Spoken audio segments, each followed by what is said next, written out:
Welcome to Mindbeat channel. அனைவருக்கும் விஜயலட்சுமியின் அன்பான வணக்கம். அனைவரையும் மைண்ட்பீட் சேனலுக்கு வரவேற்கிறேன்.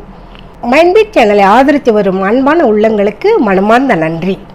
நீங்கள் விடிகாலையில் 3 மணிக்கு எந்திரிச்சிடுறீங்களா? விடிகாலையில் 3 மணிக்கு முழிப்பு உங்களுக்கு எப்பவுமே வந்துட்டே இருக்குங்களா? புரண்டு புரண்டு படுத்துக்கிட்டே இருக்கீங்களா படுக்கையில்? அந்த முழிப்பு உங்களுக்கான பிரபஞ்சத்தினுடைய அழைப்புன்றது உங்களுக்கு தெரியுங்களா?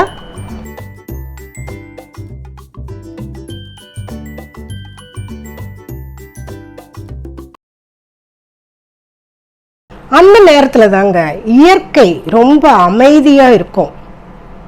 உங்களுடைய மனசும் ரொம்ப சுத்தமாக இருக்குங்க. வெளிப்பக்கத்தில் இருக்கக்கூடிய சத்தங்கள் குறைஞ்சி உள்ளுணர்வு அதிகமாக இருக்கக்கூடிய நேரங்க அது.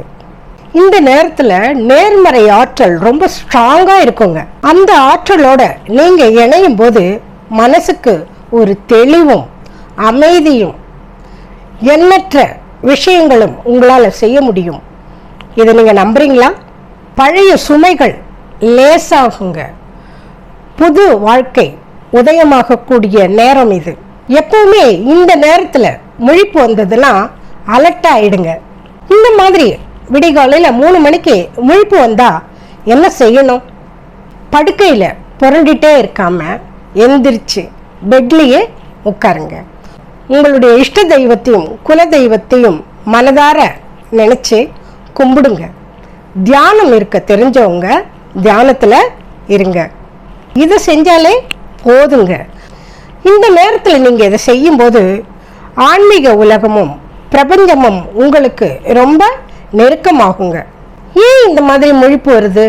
ரொம்ப நாளாக மனசில் புதஞ்சு கிடக்கக்கூடிய சுமைகள், வலி, அதிர்ச்சி, நினைவுகள் இது எல்லாமே வெளிவர முயற்சிக்கக்கூடிய நேரங்க இது. கனவுங்க உங்களுடைய வாழ்க்கைக்கு சரியான திசையை காண்பிக்கக்கூடிய நேரம் இது. பழைய பழக்கங்கள் உங்களை விட்டு போகலாம். உங்களை அறியாமலேயே பல நல்ல பழக்கங்கள் உங்களுக்குள் வரக்கூடிய நேரம் இதுங்க. பயப்படாதீங்க. இதனால் உங்களுக்கு நல்லது மட்டுமே நடக்கக்கூடிய நேரம். இந்த நேரம் உங்கள் நல்ல வாழ்க்கைக்கான ஒரு அழைப்பு. உங்களுக்காக மட்டும்தாங்க இந்த நேரம்.